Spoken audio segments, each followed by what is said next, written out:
We are live. Hi, everybody. This is Steve Sabadeski, publisher of BuyUBuzz.com.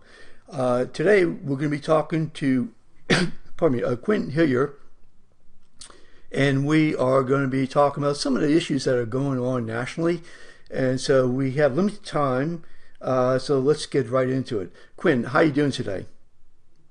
I'm doing fine, Stephen. How about you? I'm doing fine. Thank you so much.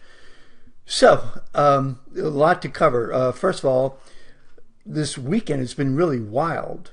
With number one, of course, what happened with the Mueller team, and then President Trump's response, and then of course the shooting, and I'm not even sure where to start.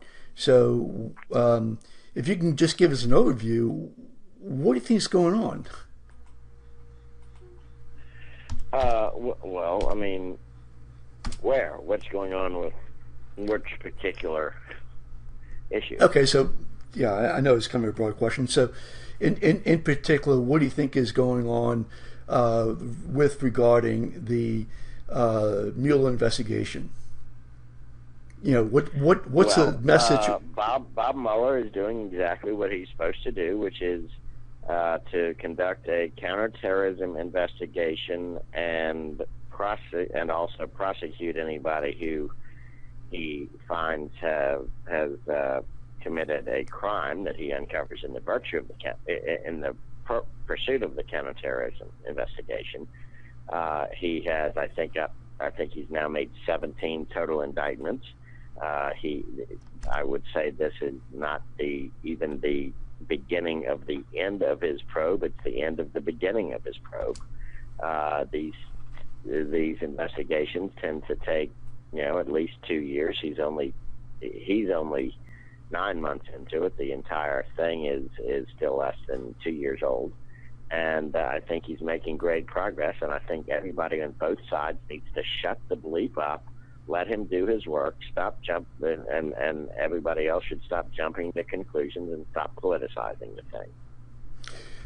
Okay, so a lot of people on Facebook, elsewhere, are saying to me that they think that there's no collusion. The indictments came out so far; nothing has indicated any kind of a collusion at all. They're totally missing the point, and they're either willfully ignorant or they are political hacks. This is an investigation not to try to prove that Trump or somebody colluded with the Russians, which, by the way, collusion is not even a crime, although conspiracy is. This is an investigation to find out if indeed the Russians tried to undermine our small r Republican processes. And right now it is looking like they did. And it's a counterterrorism investigation, and whether or not they find anything on Trump has nothing to do with whether it is a valid investigation. And anybody that says, well, if it's not collusion with Trump, they need to shut it down, they're just not. They're not even patriots. This is about stopping Russia from interfering in our democratic process. And anybody that doesn't care about that is not a patriot. Really? I mean, look. Yeah, go on. This does not have to be about Trump to be an important investigation. We know for a fact, and Trump's own CIA director and national security advisor have both said numerous times that it is absolutely 100% proven that Russia tried in multiple ways to interfere with our elections. Those are Trump appointees saying that. Well, if we had a president worth his salt who wasn't so concerned about yelling, I didn't do it, I didn't do it, I didn't do it. If we had a real president worth his salt, he would be out there saying, this is an outrage what Russia tried to do. We need to get to the bottom of it. We need to figure out how to stop it in the future, and we need to figure out how to punish it.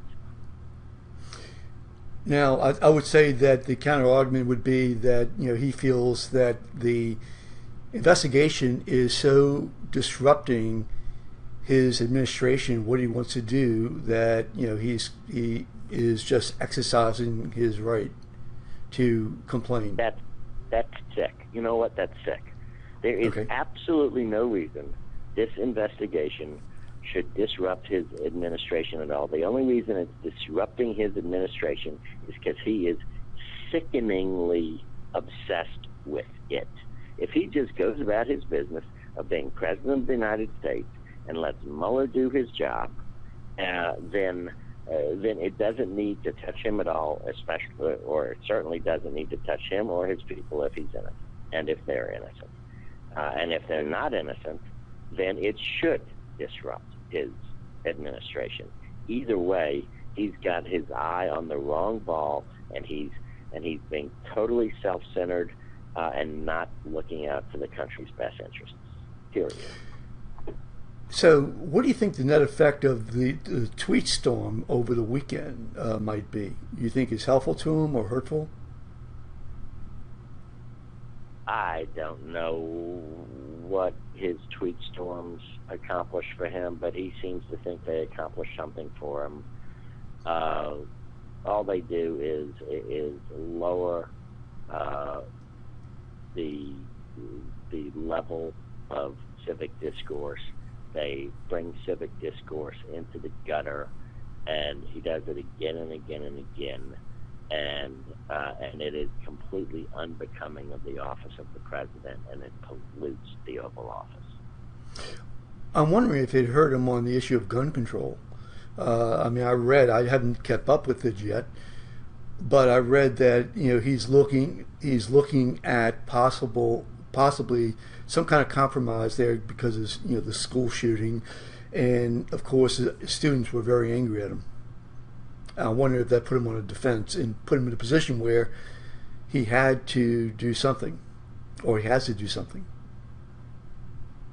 I don't know. I think the fact that he used the FBI's faults in the school shooting to turn that around as a way to say that somehow the FBI, with its 35,000 agents, can't have 3 agents fail to chew gum, meaning having 3 agents walk or fail to walk doesn't mean that the other 34,900 agents can't chew gum at the same time. Yet he was out there tweeting that, oh, see, if the FBI weren't investigating Russia, they could have stopped the school shooting. Now, that's the most sickening politicization of a tragedy that I can ever remember a president doing. And Barack Obama did some pretty bad politicization of various tragedies, but this took the cake.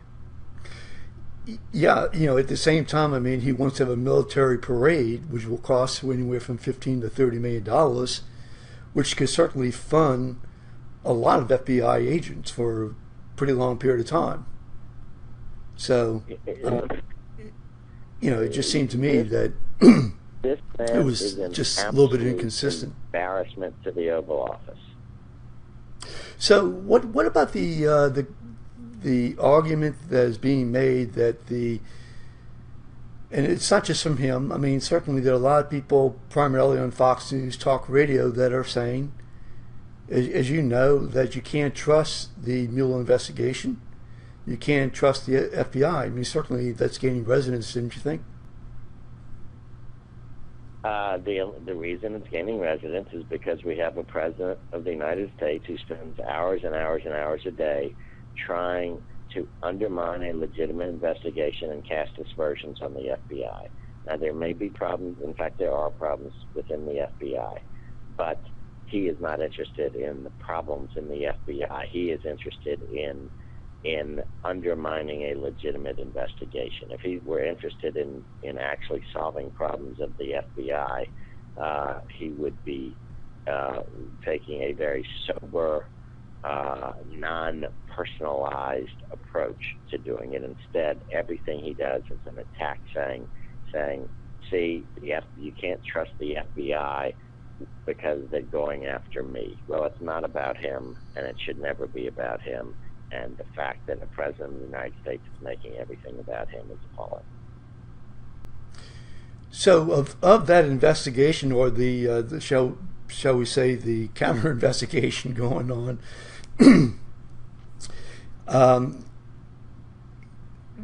would you say that, at least what would you say would be the most troubling issue that you have discovered in terms of what's going on with the FBI? What seems to have some mileage to you? And I'm talking about the Nunez investigation, the memo, and all that. Well, nothing. Well, actually, two things about Mueller's investigation. I think Mueller should have been more sensitive to the fact that when he was trying to hire the experts in certain procedural areas and subject areas to put on to his probe team, he was not sensitive enough to the fact of their previous political affiliations, and so they came down, something like 10 to 4. Something like 10 of them had big Democratic ties, and like 4 of them had big Republican ties, and that gave the impression of an imbalance. I have seen absolutely nothing from his actual conduct of the probe that shows that the imbalance has made one bit of difference. But the perceptions are important. That's number one. Number two, even though I despise Paul Manafort, who was one of the first people that Mueller indicted, it still bothered me that they did the search warrant on Mueller's house in the wee hours of the morning, going into his house with his wife, with a SWAT team with guns drawn. That was overkill, and I always oppose this overkill use of waving weapons around for like white collar criminals, as if they're somehow threats to stand up and start shooting, and that's just not necessary, and it smacks of police state tactics. Now, some people on Fox News are saying that the FBI ought to be investigated, someone ought to be put in jail. Have you found anything that you would say that you would agree with? That maybe you ought to be put in jail? For what? Well, that's what I'm asking you. I'm just... There's nothing. I mean, no. I mean, if people on Fox News are saying that, then the people on Fox News are totally ignorant. What has I would ask them to say, what has the FBI done that is criminal? They might have made some procedural errors. They certainly dropped the ball in this horrible Florida tragedy. That's not criminal. That's just incompetence. And in the Trump investigation, I've seen, not the Trump investigation, the Russia probe, I have seen absolutely nothing that says they've done anything criminal. And I'd challenge anybody to prove me otherwise. Okay, so let's talk about the Nunez memo and then a Democratic response. Looking back at it now, we're 2 or 3 weeks from that. How would you describe that whole situation? Partisan hackery on both sides. Okay. And that's why I keep saying I wish everybody would shut the hell up and let the Mueller investigation proceed without politicizing it. The Nunez memo, look, I served in Congress. I mean, not in Congress, but I was a high-level staffer in Congress for 5 years. I have never been so embarrassed to be a Republican as I was by the Nunez memo that was released. It was especially coming out of what's supposed to be a nonpartisan intelligence committee. It was ridiculously partisan. It was sloppy. It was specific where it should have been vague. It was vague where it should have been specific. It was incorrect on certain key material points, and it was clearly incomplete, and it should never have been released. But the Schiff memo, in return, looked like they, for partisan reasons, they deliberately put in what's called sources and methods that would make it, not easily unclassifiable, and therefore, deliberately put the White House in a position of not being able to release their own memos, so that they could then therefore yell that the White House was being obstructive. The partisan politics on both sides of this is out of control, and it needs to stop.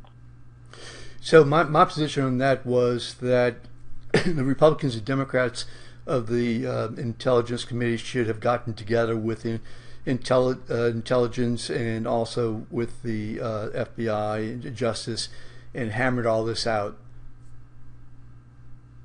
prior to the release of the initial memo. I totally agree with you there. And not only that, David French from National Review is saying exactly what should be done, which is they should, the intelligence committees, the White House, the FBI, the intelligence agencies should try to declassify and release all of the documents, all of the underlying documents, and if they need to have some very minor redactions for sources and methods, they can easily do that, but still declassify everything and let the public see. There's a big problem these days in overclassification of things that have no business being classified, and what that does is it kills transparency. It creates mistrust among the public. They need to let it all out and let the public see it, rather than let political hacks like Nunez and Schiff try to categorize stuff that, in this case, Nunez himself hasn't even seen the underlying documents that he is yelling and screaming about.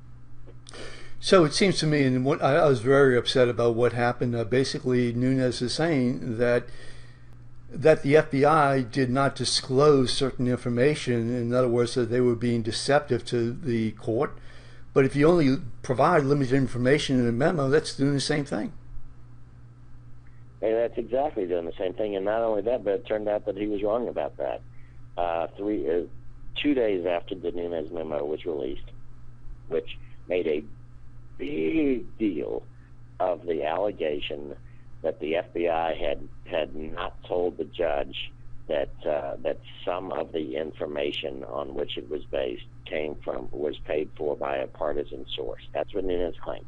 Turns out it did indeed very explicitly say to the judge, although it didn't say that it was a Democratic Party source, but it noted for the judge that some of the info, meaning some of the Steele dossier info, indeed was paid for by a partisan source. It said that in black and white, and Nunez either lied about it or he was just so incompetent that he didn't see it. But it was there, and they have now confirmed it was there. And again, that's why I'm so disgusted with the whole thing. And just to follow up on that, it's always been my position that the judge certainly, anytime you have a hearing, anytime you have an ex parte hearing, basically, a judge is going to ask questions. And if the judge thought that was an issue, yes, you're right. We'd certainly ask. Now it happened 4 times, 4 judges. Yeah. So I just didn't get it. If this isn't serious, if there weren't some serious information in there, then you wouldn't have had 4 different judges on each of them on a separate occasion approve the FISA warrant requests.